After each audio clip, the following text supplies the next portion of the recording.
just some silly stories here and there. But there's was recently just a pretty sizable breaking story here, and I want to be sure to get to that. I was really hoping that Justin would be able to get involved too, but he's not in town right now. He's in Dallas, actually, so I'll have to man the Star Wars related news by myself. And it's quite a doozy. It's not just Star Wars related, but it's also related to a company that both Justin and I worked at many years ago. The company, actually, that's where we met. We met working for this company. So, without further ado, Star Wars Knights of the Old Republic remake game paused amid studio shakeup. So this was a big ordeal for a variety of reasons. Like, obviously, KOTOR is an incredibly popular title, incredibly popular franchise, and the idea of having like a current gen or next gen remake, obviously people just want KOTOR 3, but a next gen remake of the original is the next best thing, really. So people were super amped about it, and the company that was responsible for it is a company that nobody would have really guessed would have been tapped to do it. It's a company that's here in Austin called Aspyr, who were really bread and butter for the majority of their existence has been, serving as a port house. So they would, and that's what they did when I was working there. I worked there for, 2 years, I think. I forget. It's so long ago. But they would basically, first they started off by porting PC games over to the Mac. So Mac gamers, who were, the butt of everyone's joke back in the day, had titles to play. It was very lucrative because, they pretty much cornered that market. A lot of people that had Macs had no games to play. Eventually what they started doing was they started publishing people's unfinished titles. So they would they would search all over the world for it. So a lot of games came from Europe. You would have these European developers that would make these games but have no publishers. They'd be searching for publishers, and Aspyr was right up there ready to pay pennies for these properties and then release them in America so they can build their library of games. At the time, they also started doing some in-house development work on some EA titles, mainly The Sims. And that was when they started cutting their teeth on internal development. They had some other titles there too that I can't remember, but by the time I left, I just, stopped paying attention to them. I don't know how much internal development work experience they have, because, they still have primarily been a port house. But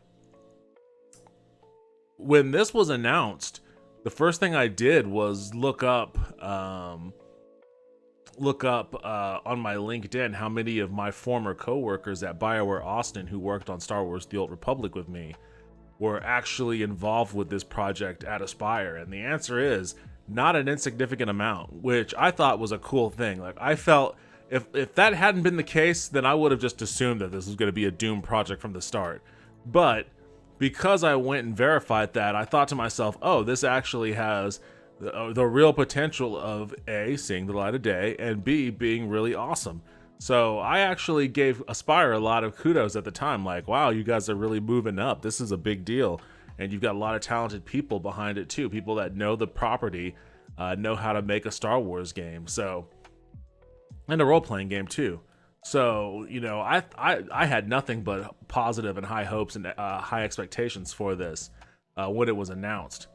But as it goes sometimes, the leopard can't change his stripes, and the two in charge of Aspyr, found a way to done fuck this up.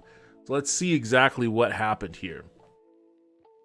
A hotly anticipated new Star Wars game is in serious trouble according to people familiar with the project. Star Wars Knights of the Old Republic, a remake of the 2003 role-playing game, is delayed indefinitely as developers at Austin, Texas-based Aspyr Media try to figure out what comes next. Aspyr also abruptly fired the game's art director and design director this month. In a series of meetings throughout July, Aspyr's two studio heads told employees that the project is on pause and that the company will look for new contracts and development opportunities so that people who are not authorized to speak publicly about the situation.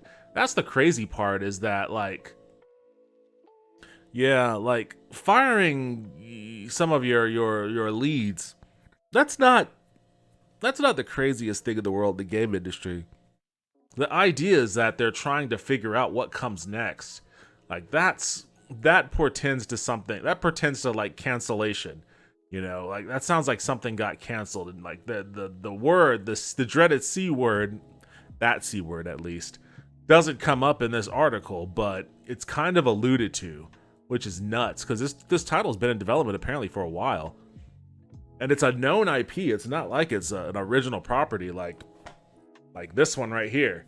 This was an original property, and there were no problems, canceling that one when they felt that, the development wasn't worth it.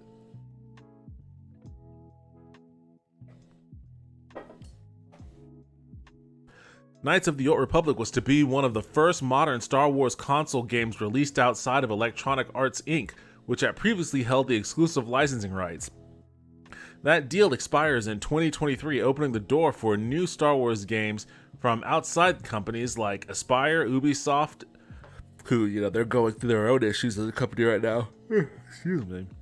They're going through their own issues as a company right now. And Quantic Dreams. Quantic Dreams. The game was announced last September and has been in development for nearly 3 years as Aspyr, which was purchased by Sweeten's Embracer Group AB last year. Oh, that's right. I forgot about that.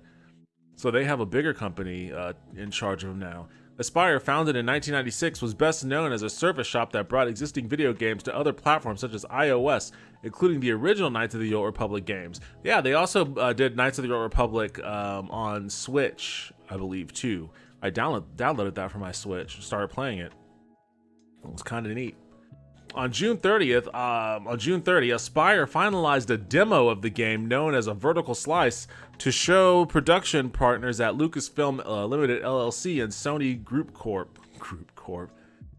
The developers were excited about it and felt they were on track, according to a person familiar with the project, so they were shocked by what happened next. What happened next will shock you. The following week, the company fired director Brad Prince and art director Jason Miner. Neither responded to requests for comment, but Miner suggested on his social media page that his dismissal was unexpected. Representatives for Aspyr and Embracer didn't immediately respond to requests for comment. Aspyr's studio head told staff, I can't fight it. Aspyr studio head told staff that the vertical slice wasn't where they wanted it to be and that the project would be paused, according to two people who were in the meeting. One person familiar with the discussion suggested that a disproportionate amount of time and money had gone into the demo. Oh no, that old bugaboo. And that the project's current course wasn't sustainable. Another point of contention may be the timeline. At the outset of development, Aspyr told staff and partners it would release the game by the end of 2022, according to two people familiar with the production. Developers said a more realistic target would now be 2025. Whoa, that is a big difference. Like, you can develop a whole new game from scratch and launch it between 2022 and 2025. Well, into 2022, so essentially 2023. But still, between 2023 and 2025, you could develop a whole new original game and launch it. So that they're projecting this out that far after having already worked on it for 3 years is something went wrong. Something went horribly wrong in their development. And like the whole idea of spending a disproportionate amount of time and money into the demo, like, this is the difference between, and they're talking about how like this is the first Star Wars property developed outside of EA. Well, this is the difference between a company like EA that has this under their belt and a company like Aspyr. This strikes me as a situation where money was a necessity. Like they needed the money that they would get when hitting this milestone, and the vertical slice milestone. So in order to make sure that they didn't run out of money, they had to restructure all of their development scheduling around making sure that they hit this big milestone. But in doing so, they probably set themselves back for building these systems in a way that they can scale, in favor of just getting to this point. And now that they've reached this point, and the demo, it sounded like earlier in the article that it was, a good demo and it impressed who it needed to impress in the C-suite.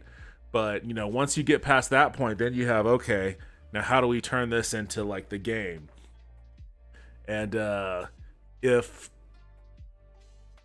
the estimation after this demo, after the vertical slice, is that you're going to have to revise your into 2022 date to be 2025, then that's a colossal mismanagement of development.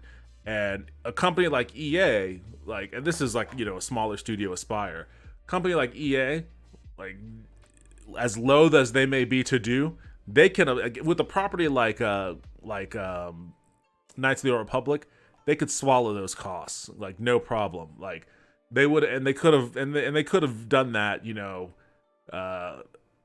without having to radically, what they would have ended up doing. Ideally, you would just delay. But what they would have ended up doing at EA, and that studio would have been funded through whatever extension of time that they needed to get to the milestone. But what they would have done at EA really is they just would have crunched the living shit out of everybody. They would have crunched everybody beyond oblivion and, met that deadline in a way where the project would have been able to feasibly scale afterwards, And I guess, I don't know. I don't know the particulars. Maybe credit to Aspyr that they didn't crunch their people to death to get to this point. But it sounds like the way they got here made things untenable from a development point of view. And as a result, there's a great point of contention. Lead designers were fired. And now we don't know what the state of this game is. The fate of Star Wars Knights of the Old Republic remains unclear. In May, Embracer announced that Asypr Interactive would also join the project. Some at Aspyr believe that Asypr, which has been mainly been doing outsourcing work for the project, may take it over completely. Now that's a completely different onion to slice into there. Like, I don't know who this Asypr Interactive is. I never heard of them. Okay, so this was reported in May. Evil Dead developer Asypr Interactive. Oh, come on. Evil Dead developer Asypr Interactive has joined up with Aspyr to work on the upcoming Star Wars Knights of the Old Republic remake. During the Q4 Embracer Group report, board member Matthew Karch revealed that Aspyr and Asypr Interactive are now working together on a remake, calling it a massive project. Well, I mean, that's part of the problem. It is a massive project, a massive product. Aspyr has gone full into making the best games they can make. When we acquired Aspyr, we knew from the start that they would require our assistance, and Asypr has tremendous expertise in creating these types of products. Well, there you go. There you go. I mean, 2 months after this partnership, and I guess is Asypr Interactive also a part of Embracer Group? I mean, Aspyr is now, so it would make sense that if they didn't have any confidence in Aspyr to finish this project out the way they needed to, that they would just shift the development over to another company that's under their purview. I don't even know how big a company Embracer Group is. I mean, it doesn't really sound like a large studio. It's not obviously a household name like EA or Activision. Oh, this is THQ Nordic AB, which, yeah, still an Embracer Group AB. Okay, that's what they changed their name to.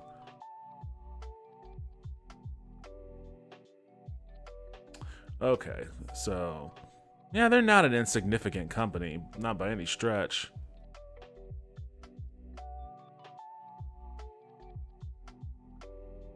Dark Horse, wait, what?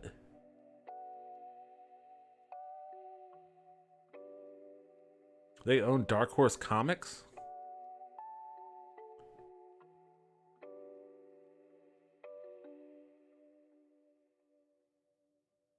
Yeah, I guess so. Wow. All right, these guys aren't insignificant at all. Okay, they have Gearbox too. Coke Media. Asypr. Okay, these are these guys. Wait, is Asypr? So Asypr is like.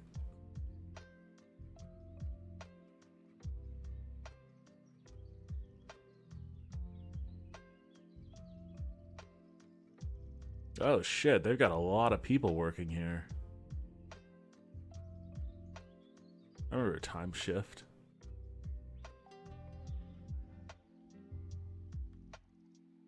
Okay, so these guys definitely. I mean, this seems like. Did these guys do?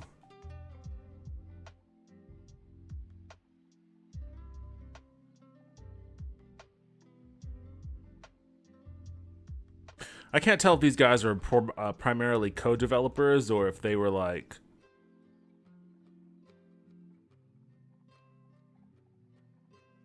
I think these guys are just actual, like, a full-blown development house. I mean, they definitely co-developed these Halo games. For certain. So, I mean, they didn't take those over from Bungie. Same goes for, like, Crysis Remastered. So, I guess it's a place that does a combination, but, you know, they definitely have a hell of a lot under their belt. Oh god, Kingdom Come Deliverance on the Switch. We don't need to do that. They published a few titles too. Seems like they have like subsidiaries of their own. Interesting. Well, it seems like that's the way of it. That's gonna be the way of it then. That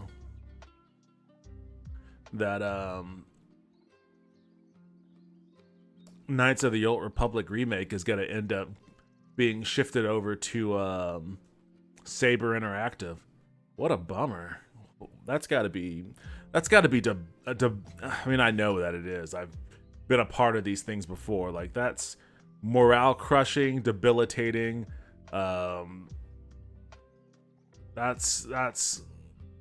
awful for the people who are working on this project at Aspyr. I feel sorry for them.